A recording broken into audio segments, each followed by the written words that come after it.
పూర్ణమిదం పూర్ణాత్ పూర్ణముదచ్యతే పూర్ణస్య పూర్ణమాదాయ పూర్ణమేవావశిష్యతే. ఓం శాంతి శాంతి శాంతి.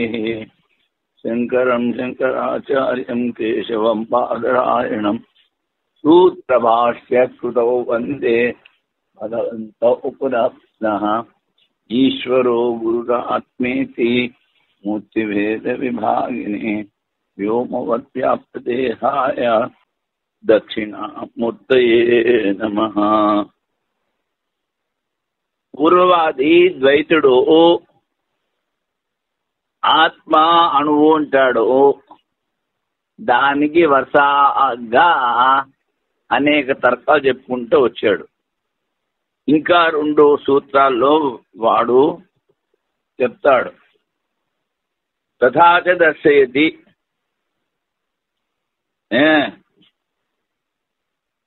ఇది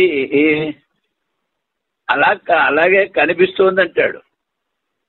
తథాచ దర్శయతి సూత్రార్థం ఆలోమభ్య ఆనకాగ్రేభ్య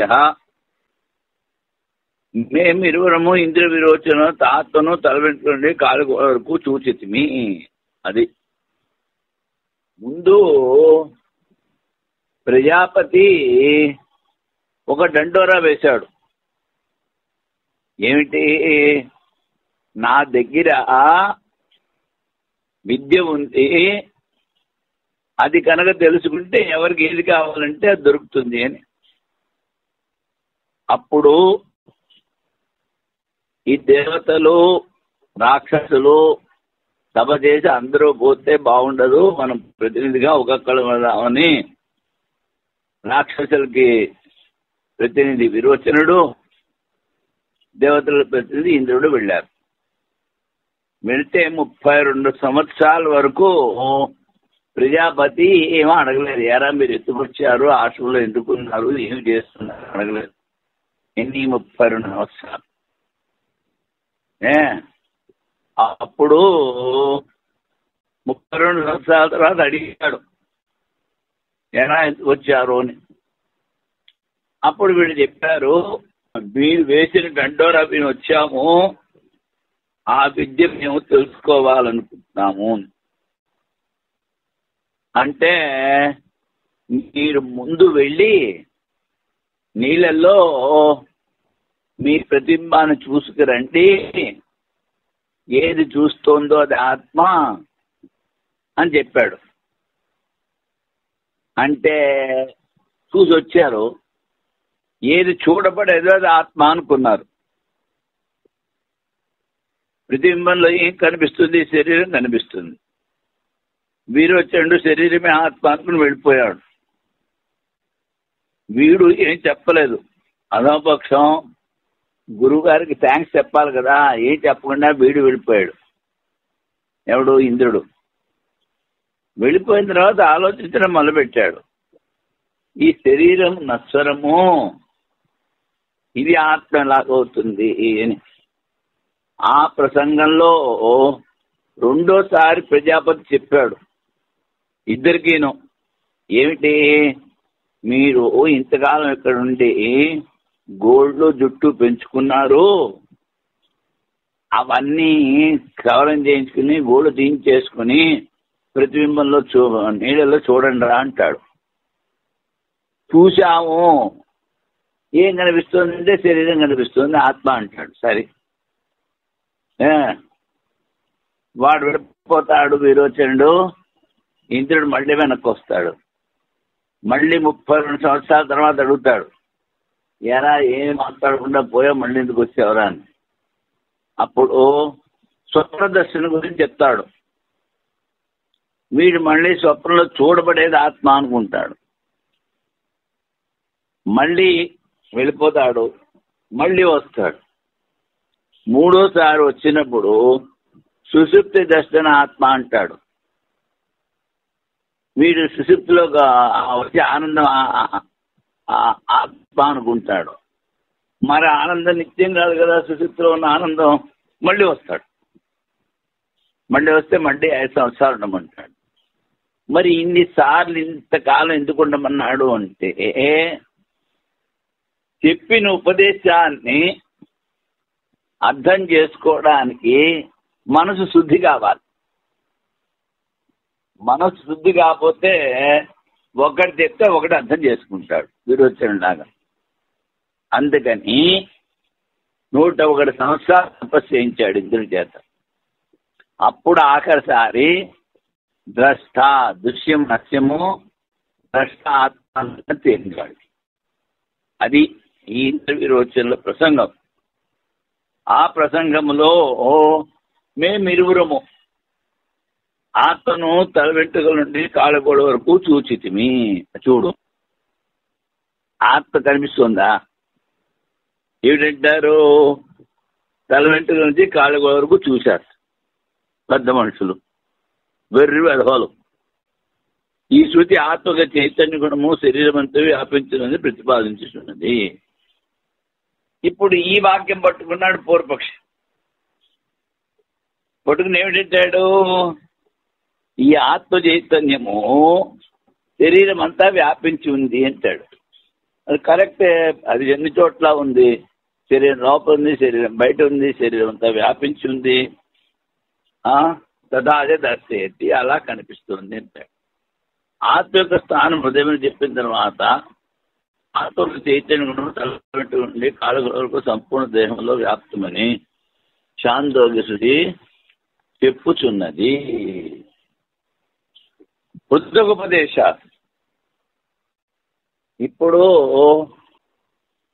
వేరుగా ఉపదేశం చేశారంటారు సూత్రంలో. ఏమిటది? సూత్రార్థం. ప్రజ్ఞా శరీరం సమారుహ్య. ప్రజ్ఞ అంటే జీవుడు. జీవుడి ద్వారా జీవుడు జ్ఞానము చే శరీరం ఆక్రమించి, ప్రజ్ఞ అంటే జీవుని ద్వారా శరీరము సమారుహ్య ఆక్రమించి ఆత్మ మరియు జ్ఞానమును కర్త మరియు సాధనముగా విడిగా ఉపదేశించి గుణము ద్వారా జీవనలో శరీర వ్యాప్తి జ్ఞానము కలుగుతుంది. ఇది సూత్రార్థం. ఇప్పుడు వివరణ. చైతన్య గుణము ద్వారా శరీరం బాగా ఆక్రమించి ఈ శృతి వాక్యంలో ఆత్మను కర్తగాను జ్ఞానమును కరణముగాను విడిగా ఉపదేశించేది. జీవుడు జ్ఞానము చే శరీరమును ఆక్రమించి, అంటే జీవుడు కర్త అయ్యాడు, ఈ జ్ఞానము కరణమైంది. అందుకని కర్త కర్మని విడిగా ఉపదేశం చేశారు. అందువల్ల ఆత్మ చైతన్య గుణము ద్వారానే, ఆత్మ చైతన్య గుణము ద్వారానే, ఆత్మ చైతన్య గుణము అని ఒక పదం కాదు, ఆత్మ చైతన్య గుణం ద్వారానే సర్వవ్యాపకమును స్వీకరించింది. అందువల్ల ఆత్మ యొక్క జ్ఞానం గుణము వ్యాపకము. ఆత్మ వ్యాపకం కాదు, ఆత్మ గుణం వ్యాపకం అంటాడు. కానీ జీవాత్మ స్వయంగా అనుపరిమాణం గలవాడు. ఇంతవరకు ఇన్ని సూత్రాలు చెప్పాడు పూర్వపక్షి. ఇప్పుడు ఒక్కొక్క వాడు చెప్పిన ప్రతి తర్కం ఖండిస్తారు. ఎవరో సిద్ధాంత్. తద్గుణ సారత్వాత్తు తద్వ్యపదేశ ప్రాజ్ఞమత్. ఈ బుద్ధి యొక్క గుణములు, బుద్ధి యొక్క గుణములు ఆత్మను అనుకుని అందువల్ల ఆత్మని అణువు అని ఉపదేశం చేశారు అంటాడు సూత్రంలో. సూత్రార్థం ముందు చెప్పిన దాని విపరీతంగా అణుత్వము, ఉత్క్రమణము, గమనము, ఆగమనము, సుఖము, దుఃఖము మొదలగునే బుద్ధి యొక్క గుణములు. ఎందుకని? వేదాంతి, అద్వైత వేదాంతి ఆత్మని నిర్గుణము నిరాకారమును స్వీకరిస్తాడు. అందులో గుణాలు ఉండవు. గుణాలు ఎందులో ఉంటాయి? బుద్ధిలో ఉంటాయి. అందుకని ముందు గుణాలు బుద్ధిలో ఉంటాయని చెప్పాడు. ఆ బుద్ధిని తీసుకొని అణుత్వోపదేశం చేశారు. అది స్వాభావికం కాదు. పరమాత్మ యొక్క సగుణోపాసనలో దేహాది ఉపాధుల కారణంగా అణుత్వాదులు ఉపదేశం గావించరు. అలానే ఇతరు కూడా తెలుసుకోవలేను. ఇప్పుడు అణుత్వం అని చెప్పారు. ఎందుకని? బుద్ధి గుణాలు అనుసరించి. అది నైసర్గికం కాదు, స్వాభావికం కాదు, న్యాచురల్ కాదు. ఎందుకని? పరమాత్మ యొక్క సగుణోపాసనలో దేహాది ఉపాధుల కారణంగా హృదయగాదులందు అణుత్వాద ఉపదేశం గావించారు. హృదయంలో ఉన్నాడు, అక్కడ నువ్వు ధ్యానం చెయ్యి అంటే పరమాత్మ హృదయంలోనే ఉన్నాడా? శరీరం అంతా ఉన్నాడు, అంతా వ్యాపించున్నాడు. కానీ నీ మనస్సు ఏకాగ్రం అవడానికి, నీకు అనుభవంలోకి రావడానికి ఈ హృదయంలో ఉన్నాడు అణుత్వాన్ని ఉపదేశం చేశారు. అలాగే ఇక్కడ కూడా తెలుసుకోవాలి. అణుత్వం తద్గుణ సారత్వాత్తు ఎత్తు అని చెప్పారు. ఇది నువ్వు చెప్పింది సరికాదని చెప్పడానికి. ఆత్మ అనురూపం కాదు, జీవుని ఉత్పత్తి వినబడట్లేదు. అంతేగాక పరబ్రహ్మే జీవుని శరీరంలో ప్రవేశించి వినబడుతున్నది. జీవునితో పరబ్రహ్మ యొక్క అభేదం ఉపదేశం కూడా కలదు. అయమాత్మ బ్రహ్మ, పరబ్రహ్మమే జీవుడు. చెప్పిన రీతిగా పరబ్రహ్మ స్వరూపంగా స్వీకరించిన జీవునిలో అణుత్వోపదేశం ఇందుకు చేసిరి. నువ్వు పక్కన చెప్తావు జీవుడు పరబ్రహ్మ అంటావు, మళ్ళీ ఆ జీవుడికి అణుత్వం ఎందుకు ఉపదేశం చేశారు అని ప్రశ్న వస్తే అది సరికాదు. బుద్ధి గుణములు ఇచ్ఛ, ద్వేష, సుఖ, దుఃఖాదులు ఆత్మ యొక్క సంసారిత్వమునకు ప్రధాన కారణములు. బుద్ధిలో ఉన్న గుణాలు ఈ అంతఃకరణ ఉపాధి, అంతఃకరణం, ఆ ఉపాధిలో ఉండేది ఉపహితము చైతన్యము. ఈ అంతఃకరణ ఉపహిత చైతన్యాన్ని అంతఃకరణము ద్వారా మాటి మాటికి ప్రపంచంలో తిప్పుతూ ఉంటుంది. ఏది? బుద్ధి. అందుకని బుద్ధి గుణములు ఈ ఆత్మ యొక్క సంసారిత్వం ప్రధాన కారణము. ఆత్మలో సంసారిత్వం లేదు. బుద్ధి గుణాల వల్ల ఆ జీవుడు మాటి మాటికి సంసారంలోకి వస్తూ ఉంటాడు. అది ఆత్మ నిర్గుణము నిరాకారము కనుక ఆత్మ యొక్క సంసారిత్వము కుదరదు.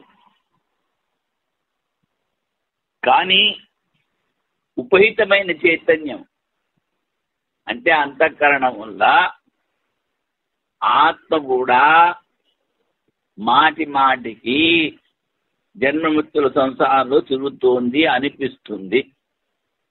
అందుకని ఏమన్నాడు? ఈ బుద్ధి గుణములు ప్రధాన కారణం సంసారిత్వమునకు. అనగా అజ్ఞానం వలన అనుపరిమాణం గల బుద్ధితో చైతన్యం కల్పితమైన తాదాత్మ్యం కలుగుడచే. అజ్ఞానం వల్ల అనుపరిమాణం ఉన్నది బుద్ధిలో, ఈ చైతన్యం కల్పితమైన తాదాత్మ్యం.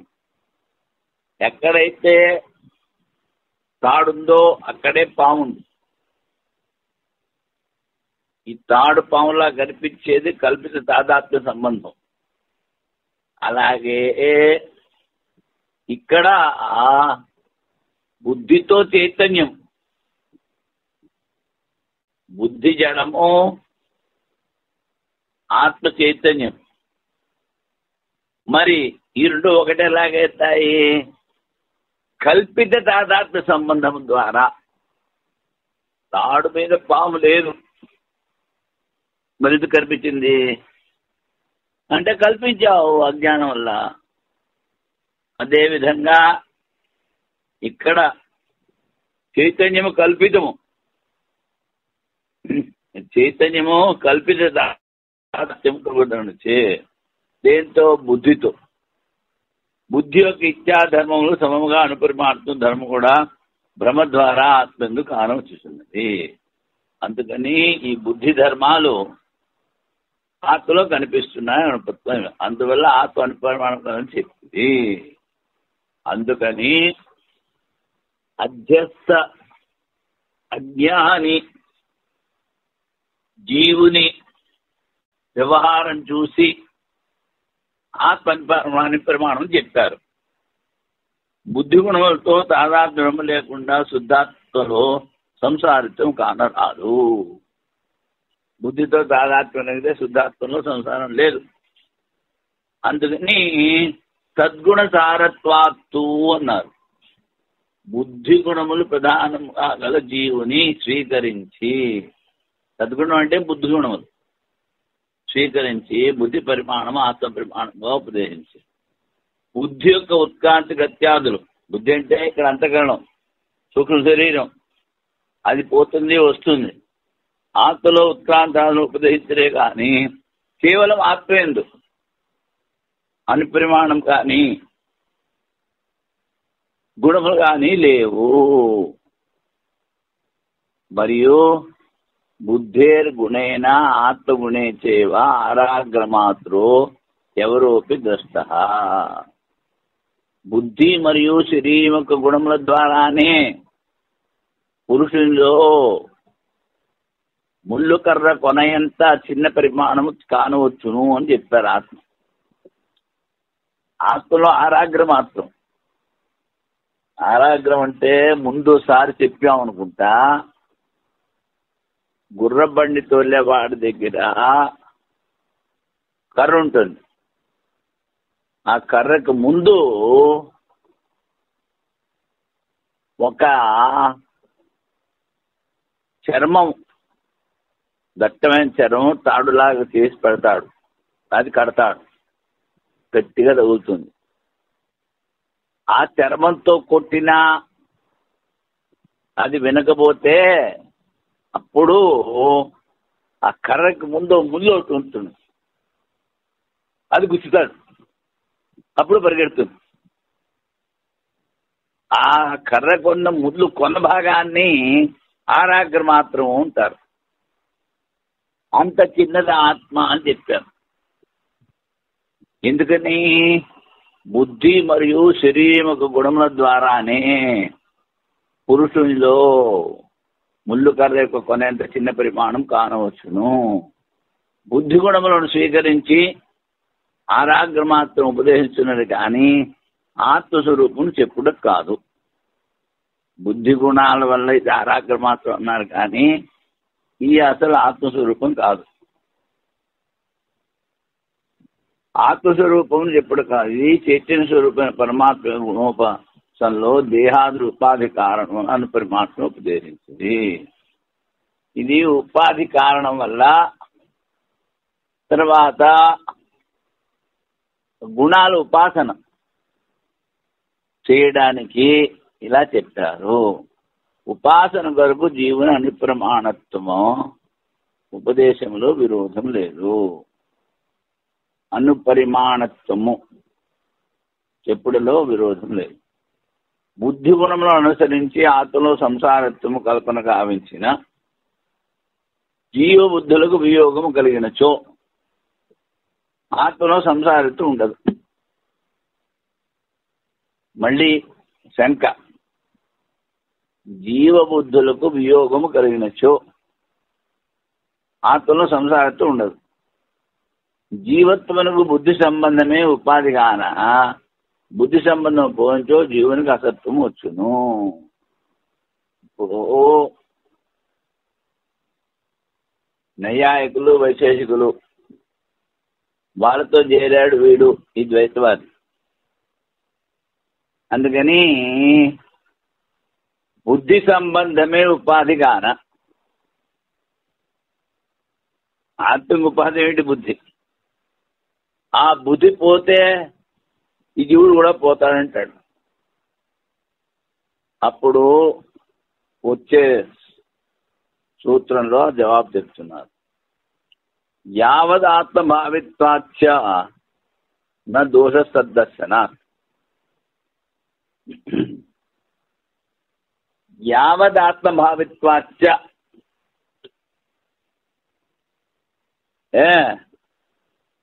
ఎంతవరకు నువ్వు బుద్ధితో ఆత్మని సంబంధం ఉన్నదానిగా తెలుసుకుంటావో నా దోష తద్దర్శనాత్,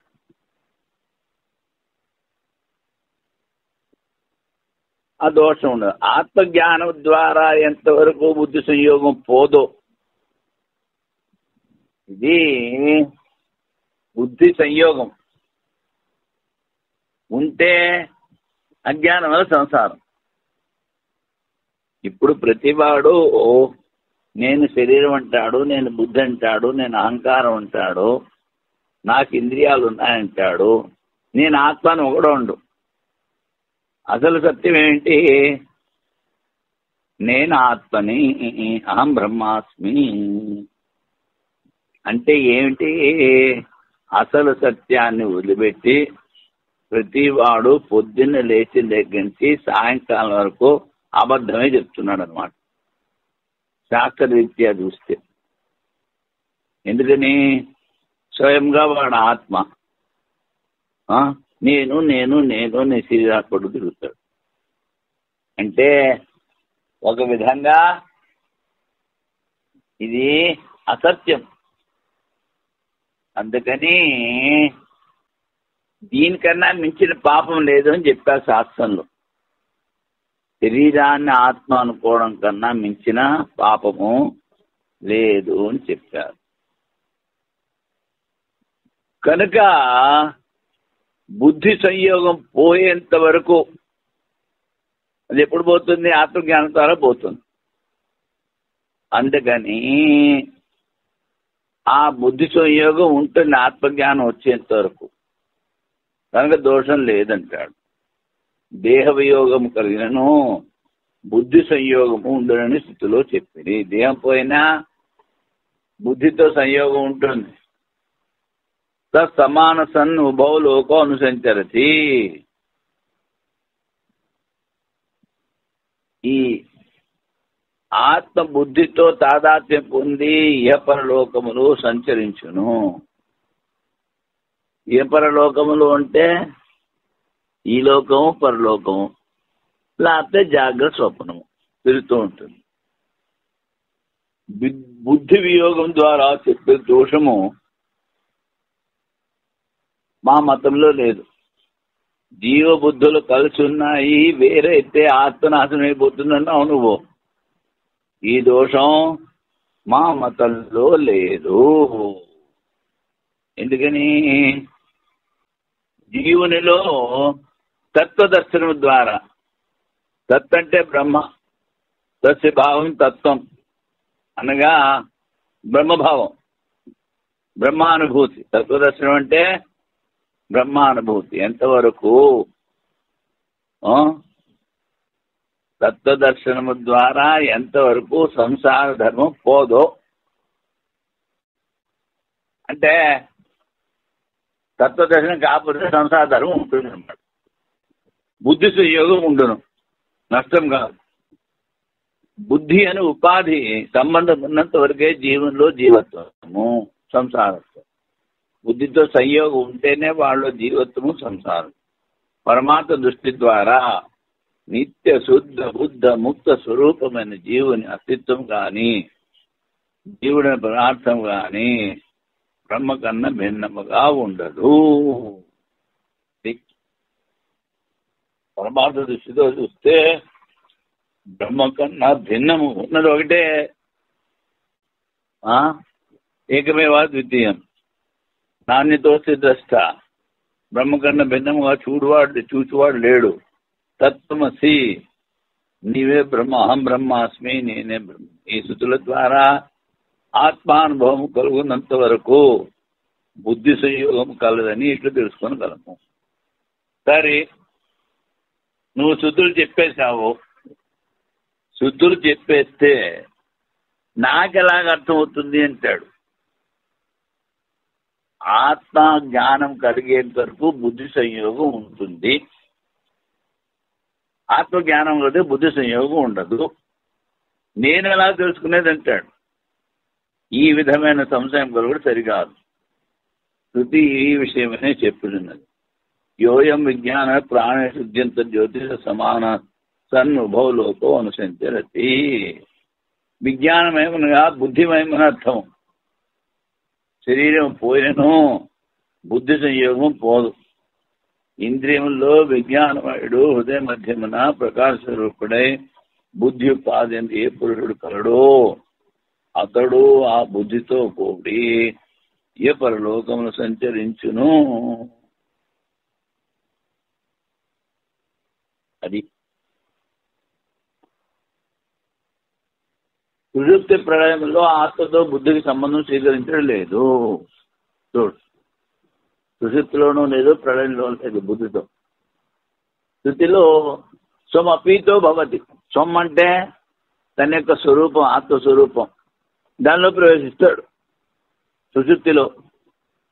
సుషుప్తిలో జీవుడు తనలో లీనమవుతున్నాడు. ప్రళయంలో సంపూర్ణ జగత్ యొక్క ప్రళయం స్వీకరించింది. సుషుప్తి ప్రళయం రెండవ వస్తులో ప్రపంచమే ఉండదు. మరి ఆత్మబుద్ధుల సంబంధం ఎట్లుండును? కనుక బుద్ధి సంయోగము ఆత్మానుభవకు అని ఎట్లు చెప్పగలరు? అక్కడ బుద్ధి సంయోగం లేదు. మరి ఈ బుద్ధి సంయోగము ఆత్మజ్ఞానం కలిగేంత వరకు ఉంటుంది, ఎలా చెప్తావు అంటాడు. మళ్ళీ సంశయం. బాల్యం ముందు కానరాని పురుష లక్షణం ఎవరి ముందు మాత్రమే తెలియవచ్చును. పుష్పాధిపత్ సతో అభివ్యక్తి యోగాచ.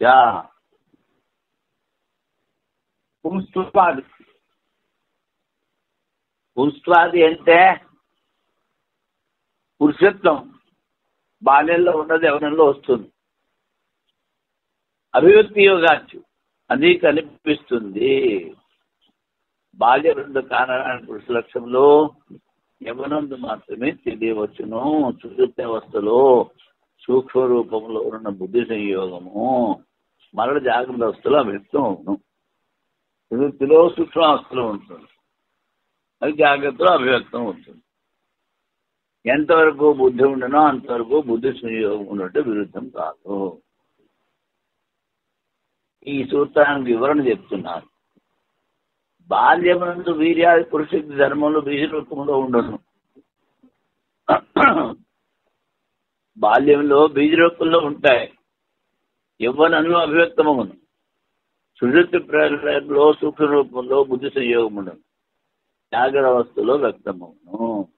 బుద్ధి సంయోగము ఆత్మానుభవకు ఉండునని చెప్పిన విరోధం కాదు. నిత్యోపలబ్ధి అనుపలబ్ధి ప్రసంగో అన్యతర నియమో నాన్యత. నిత్య ఉపలబ్ధి అనుపలబ్ధి. నిత్యము కనిపించడం, ఉపలబ్ధి దొరకడం. అనుపలబ్ధి అంటే దొరకకుండా ఉండడం. అన్యతర నియమోవా అన్యత, ఇంకో నియమము ఇంకోటి. ఇప్పుడు ఈ సూత్రార్థం చెప్తున్నారు. మనస్సును తప్పగా అంగీకరించవలేను. మనస్సును స్వీకరించినచో అన్ని దేవులు వాని వాని విషయముల సన్నిధిలో ఉన్న అన్ని విషయముల జ్ఞానము ఒకే సమయంలో కలుగుతుంది. మనస్సుని ఒప్పుకోవాలి అంటాడు. లేకపోతే అన్ని ఇంద్రియాల విషయాలు ఒకటేసారి అవుతాయి. మనసు కన్నా వేరే పదార్థం జ్ఞానం గ్రహించడం లేదు.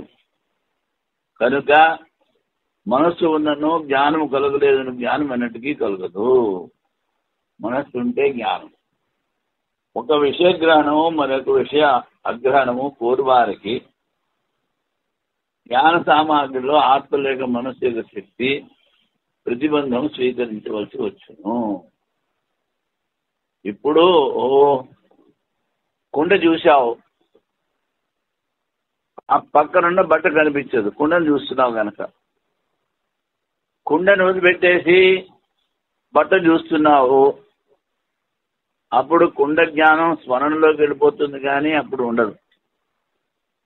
దేని మీద నువ్వు చూస్తున్నావో అది ఒకటే కనిపిస్తుంది. కానీ ఒకసారి ఏంటంటే సమూహాలంబన జ్ఞానము ఉంటారు. 10 మంది అక్కడ ఉన్నారు, అందరినీ ఒకసారి చూస్తావు, అది కూడా ఒక జ్ఞానమే. అందుకని ఒక జ్ఞానం ఉంటే ఇంకో జ్ఞానం ఉన్నది. దాని ఇక్కడ ఏమిటన్నారు? విషయ గ్రహణము. జ్ఞాన సామాగ్రిలో ఆత్మ మనస్సు యొక్క శక్తి ప్రతిబంధమని స్వీకరించవలసి వచ్చును. మనస్సు ఇంకో జ్ఞానాన్ని తీసుకోవడానికి ప్రతిబంధం, అది సంభవం కాదు. ఇప్పుడు ఒక జ్ఞానం ఉందని చెప్పింది వాడు నైయాయికుడు, అది సరికాదంటున్నాడు. ఎందుకు? ధర్మశూన్యమైన ఆత్మలో శక్తి లేదు, ఆత్మలో గుణం లేదు, ధర్మం లేదు, ఇంద్రియాలకు శక్తి లేదు. లోపల గుహ్యమవటం వల్ల ఇంద్రియముల ధర్మము కాదు.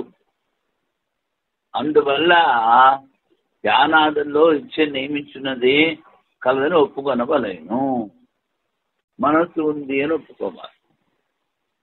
మనోధర్మం, కామము, సంకల్పము, ఇచ్ఛ, శ్రద్ధ, అశ్రద్ధ ఇవన్నీ అంతఃకరణ ధర్మములని మనస్సు ద్వారానే ఆత్మలో అణుత్వ వ్యవహారం కలుగుతున్నది.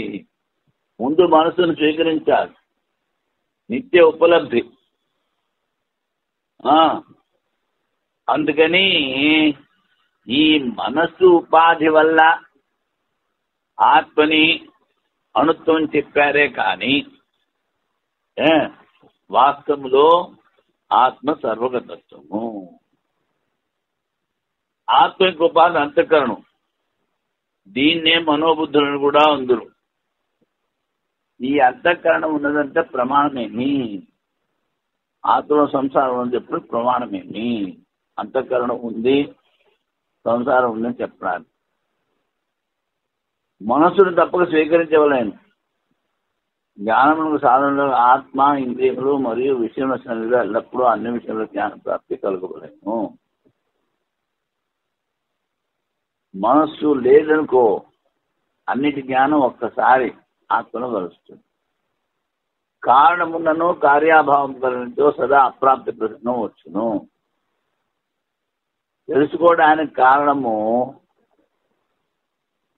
మనస్సు. మనస్సు ఉండి జ్ఞానం కలగలేదంటే అది కుదరదు. మనస్సు ఉంటే జ్ఞానం కలుగుతుంది. ఒక్కొక్కసారి మనస్సు ఉన్నా జ్ఞానం కలగదు.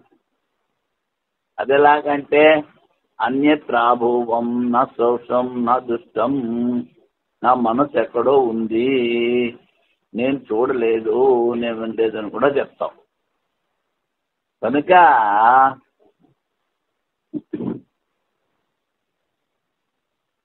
కార్యం ఉంది, కారణం ఉంది, కార్యం లేదు అంటే అభావం వస్తుంది. ఎల్లప్పుడూ జ్ఞానప్రాప్తి కలిగిన ప్రశ్న సమాధానం ఆత్మ ఇంద్రియ శక్తికి విగ్రహమును స్వీకరించవలేను. ఆత్మశక్తికి, ఇంద్రియాల శక్తికి విఘ్నం. ఆత్మశక్తి ప్రతిబంధం సంభవం కాదు. ఎందుకని? ఆత్మకి శక్తి, దానికి మళ్ళీ ప్రతిబంధం ఇలాంటివి కుదరదు. ఆత్మ నిష్క్రియము, అసంగము, ద్రష్ట కేవలం. ఇంద్రియ శక్తి ఆటంకం చెప్పడం సరికాదు.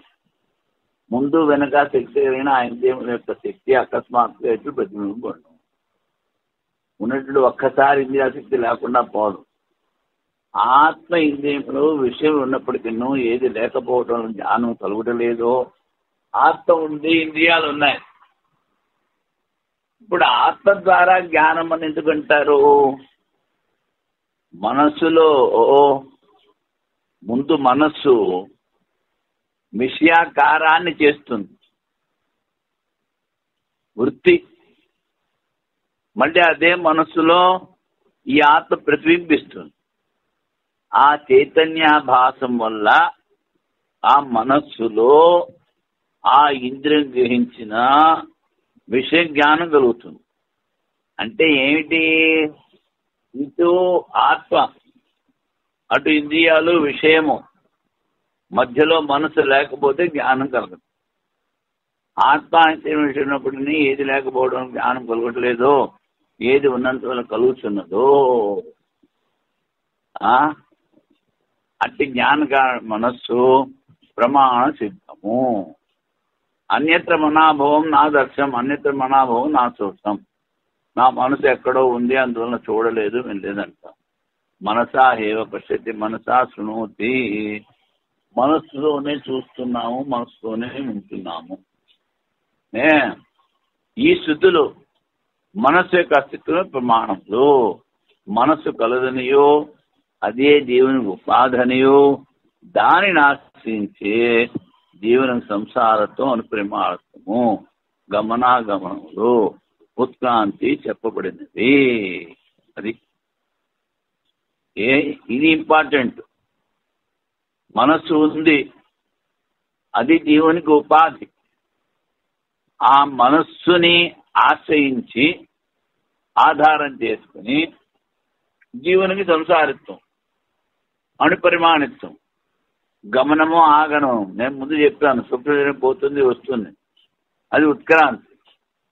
కనుక ఔపాధిక అణుత్వ శుద్ధి ద్వారా, ఉపాధి ద్వారా కలిగిన అణుత్వం మనస్సు వల్ల ఆత్మక పరమాత్మ వ్యాపకత్వం చెప్పే శుద్ధికి విరోధం లేదు. కనుక నువ్వు మనస్సును పట్టుకు వెళ్లాడుతున్నావు, ఇదే ఆత్మాని. తర్వాత ఈ సంసారం నిత్యమంటావు, దేవుడు నిత్యము, నేను నిత్యము, సంసారం నిత్యము అంటావు. అందుకని వాడిని ద్వైతవాదులు ఉన్నారు. అది ఈ విధంగా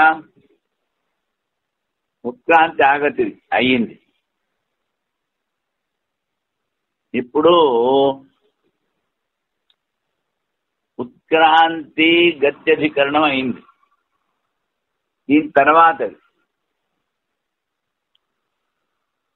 ఇది కర్తధికరణము. కర్త ఎవడు అది అన్నది ఇక్కడ విచారం చేస్తారు.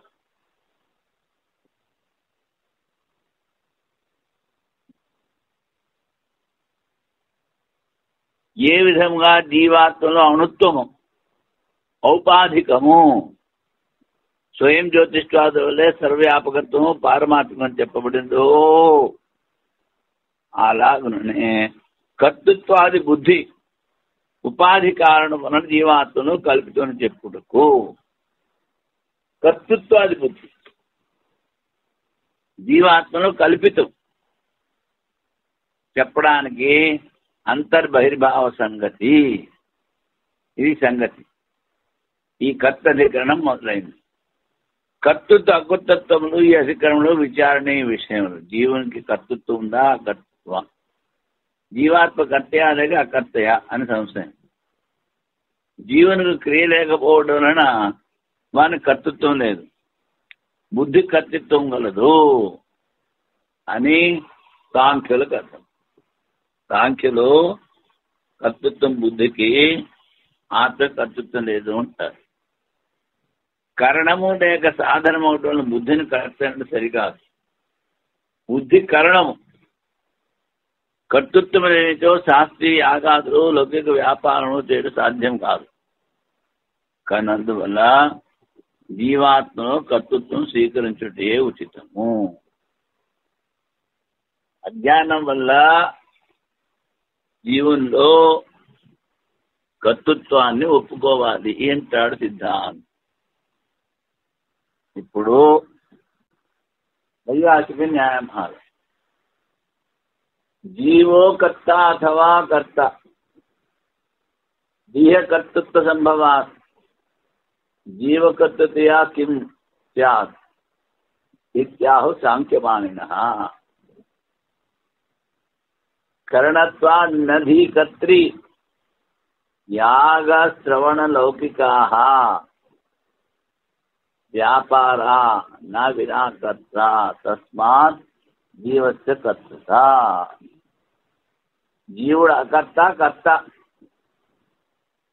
అంటే పూర్వపక్షం అంటాడు దేహ కర్తృత్వ సంభవాత్, బుద్ధిలో కర్తృత్వం సంభవం కనుక జీవుని కర్తృత్వం ఎందుకు చెప్పాలి అని సాంఖ్యాన్ని స్వీకరించే వాళ్ళు చెప్తారు. కరణత్వా, నాయన నువ్వు చెప్పిన బుద్ధి అది కరణము. ఈ అంటే బుద్ధి. ఈ కర్త్రి కరణత్వా నా ఈ కర్త్రి, బుద్ధి కర్త కాదు, అది కరణం. యాగ శ్రవణ లౌకిక వ్యాపారా నా వినా కర్త. యాగాదులు లౌకిక వ్యాపారాదులు కర్త లేకుండా జరగవు. అందుకని జీవుల్లో కర్తృత్వాన్ని ఒప్పుకోవాలి.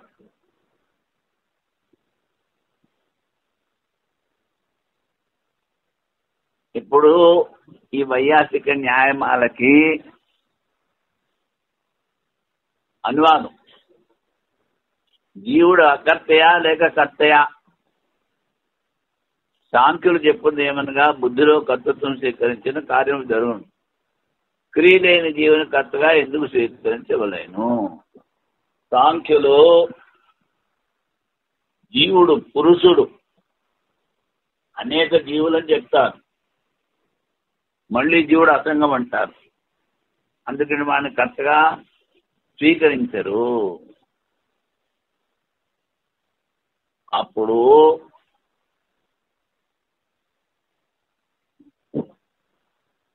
బుద్ధి కరణం ఒకటి వలన జీవుడు కర్తగా నేరడు. బుద్ధి కరణము, ఇన్స్ట్రుమెంట్. వేదములో యాగాది కర్మకాండయో మరియు లౌకిక వ్యాపారము కర్త నిర్ణయించడం జరుగు. జీవుని కర్తగా స్వీకరించు. ఆరోపిత కర్తృత్వం, పారమార్థికంగా జీవుడు కర్త కాదు, ఇది వ్యవహారం. ఇప్పుడు దీనికి భారతీయ తీర్థుల వారి వ్యాఖ్య. బుద్ధి పరిణామం గలది, దానిలో కర్తృత్వం ఉండగలదు. ఆత్మ అసంగం, అందువల్ల దానిలో కర్తృత్వ సంభవం లేదు అంటాడు. ఇది పూర్వపక్షం. ఈ ప్రకారం చెప్పు సాంఖ్యవాదుల కథనం సరికాదు. కరణ రూపంలో ఉన్న బుద్ధిలో కర్తృశక్తి కల్పన యుక్తం కాదు. కరణము బుద్ధి అది జడం, అందులో కర్తృత్వం ఎక్కడికి వస్తుంది?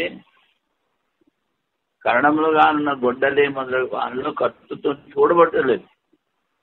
కరణం గొడ్డలి, గొడ్డలతో కర్ర కొడతాడు, ఆ గొడ్డల్లో కర్తృత్వం లేదు. ఆ కొట్టేవాడు ఉద్యమన నిపాతను, ఆ గొడ్డల్ని పైకెత్తి కిందకి కొడుతుంటే అప్పుడు కర్ర పెరుగుతాయి. అంటే ఏమిటి?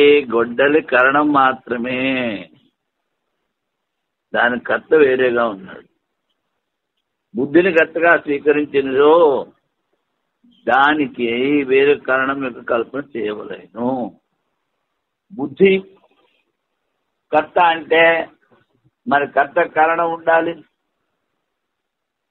ఇంకో కారణాన్ని నువ్వు సంకల్పం చేయాలి, అంత మాత్రం కర్త లేదని చెప్పలేము. ఇంకో కర్తకి బుద్ధికి ఇంకో కర్తని నువ్వు కల్పన చేసినా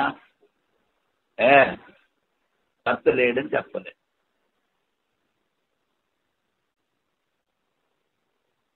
ఎందుకంటే పూర్వకాండంలో యాగాది వ్యాపారం. పూర్వకాండం అంటే కర్మ కాదు, ఉత్తరకాండం అంటే జ్ఞానకాండం.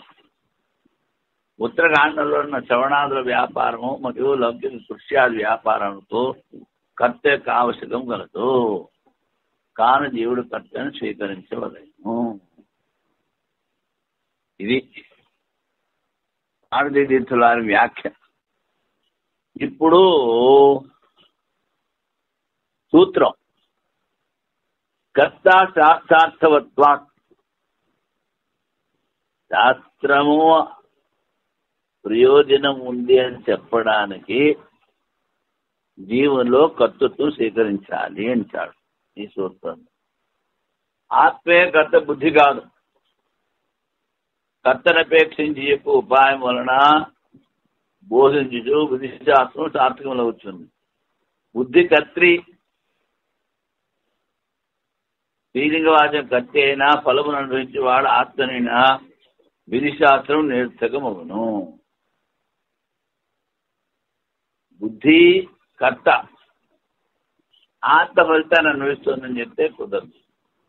విధిని మాత్రము బుద్ధిని కూర్చియో ఫలమును మాత్రము జీవుని కూర్చియో ఉపదేశించో ఒకడు చేసిన పనికి మరి ఒకడు ఫలము అనుభవించుంటే యుక్తి శూన్యము. బుద్ధి కర్త కాదు, ఆత్మే కర్త. ఆత్మ కర్త కనుక ఆరోపిత ఆత్మ ఫలితాన్ని అనుభవిస్తూ ఉంది. దానివల్లనే జన్మ మరణము సంసారం. జీవుల్లో కర్తృత్వం పారమార్థం చెప్పడం వలన శృతుల్లో విరోధం కలుగుదన్న పూర్వపక్షం.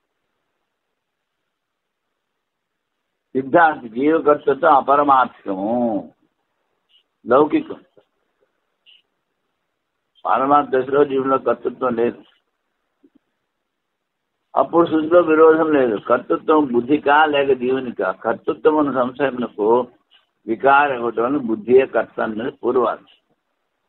బుద్ధి కర్త అంటాడు పూర్వపక్షం. శాస్త్రంలో చెప్పడం జీవుడే కర్త అని సిద్ధాంతం. యజేత జుహ్యా దద్యాత్, యాగం చేయవలెను, హోమం చేయవలెను, దానం ఇవ్వలేను. ఈ శాస్త్రవాక్యములు కర్తను అపేక్షించి యాగాద విధానం చెప్పబడుతుంది. కర్త ఉన్నాడు కనుక నువ్వు హోమం చెయ్యి, యాగం చెయ్యి చెప్తుంది. యాగాద శాస్త్రం యొక్క సార్థకత ఆత్మలో కర్తృత్వం స్వీకరించిందే సిద్ధమగు. ఇప్పుడు ఆత్మలో కర్తృత్వం స్వీకరించలేదు అనుకో, ప్రతివాడు చేసేది లేదు, చేయబడేది లేదు, అనుభవించేది లేదు, అందరూ ముక్తులే. ఇంకా ప్రపంచం ఎందుకు వలగాడు?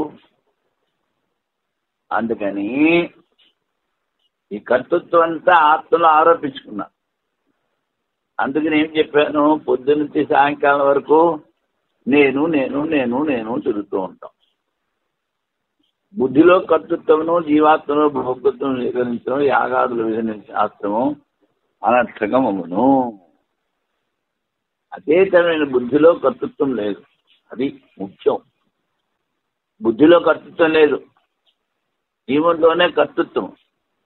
శాస్త్రబలం ప్రయోగకరి, విధిజన్య ఫలము అనుష్ఠానకర్తగా కలుగును నిజమని వాక్యము. విహారోపదేశాత్, విహారం అంటే తిరగడం, అది ఉపదేశం చేశారు. స్వే శరీరే యథాకామం పరివర్తతే, ఇచ్ఛానుసారం విహారం చేయను. స్వప్నావస్థలు ఈ ప్రకారం జీవుని ప్రకరణలో స్వప్నావస్థ ఎందు ఆత్మ యొక్క సంచారం, కర్త కాని వాళ్ళలో సంచారం ఉండజాలదు. కర్త కాకపోతే సంచారం తిరుగుతున్నాడు. ఎవడు తిరుగుతున్నాడు? బుద్ధ. అందుకని ఆత్మకర్తను స్వీకరించాలి. వ్యవహార వ్యవస్థలో జీవుని ప్రకరణంలో తన శరీరం లోపల నిర్దించదో స్వప్నంలో ఇచ్ఛానుసారము పరిభ్రమణం చేయుచుండెను. విహరణ రూప సంచరణం చెప్పుడు వలన కూడా జీవుడే కర్త. కర్త కాని వానిలో సంచారం చెప్పుట యుక్తి సంగతము కాదు. ఉపాదానాత్, ఉపాదానం అంటే స్వీకరించుట. జీవుని ప్రకరణలో తదేశాం ప్రాణానాం విజ్ఞానైన విజ్ఞానం ఆదాయ స్వప్నావస్థలో బాగా దిద్దిన శక్తిని బుద్ధితో గ్రహించి, ఈ బుద్ధితో గ్రహించి అనేది ఉపాదానం. ఈ విధముగా ఆత్మకు ఇంద్రియ శక్తి గ్రహణము చెప్పింది. ఇంద్రియ శక్తి గ్రహణము, ఇంద్రియాలను పట్టుకోవడం ఆత్మకు చెప్పారు. కర్త కాని వాడు గ్రహించలేడు. అందువల్ల ఆత్మయే కర్తని సిద్ధమవుతున్నది. స్వప్నావస్థలో బాగా దిద్దిన సామర్థ్యమును అంతఃకరణం ద్వారా గ్రహించి హృదయంలో ఉన్న ఆత్మలో నిద్రించును. ఈ జీవ ప్రకరణలోని శృతి ద్వారా ఇంద్రియములు ఉపాదానము లేకయే, ఉపాదానం అంటే గ్రహించు, ఆత్మకు గ్రహణ శక్తి వినబడుతున్నది. కావున జీవనంలోనే కర్తృత్వము. స్వప్నావస్థలో బాగా దిద్దిన సామర్థ్యము, వాట్ల పని అంతఃకరణం ద్వారా గ్రహించి హృదయంలో ఉన్న ఆత్మలో నిద్రించును. అంటే ఏమిటి? మనస్సు చేసే పని, ఇంద్రియాలు చేసే పని అంతా హృదయంలో లయమైపోతుంది. ఈ జీవ ప్రకరణలో ఉన్న శుద్ధి ద్వారా ఇంద్రియముల ఉపాదానం, ఇంద్రియాలని మనస్సుని గ్రహించడం, ఆత్మక గ్రహణ శక్తి, ఇంద్రియ ఉపాదానం లేక ఆత్మక గ్రహణ శక్తి వినబడుతున్నది. ఇంద్రియాలు లేకుండా కూడా ఆత్మని దాన్ని గ్రహించే శక్తి వినిపిస్తూ ఉంది.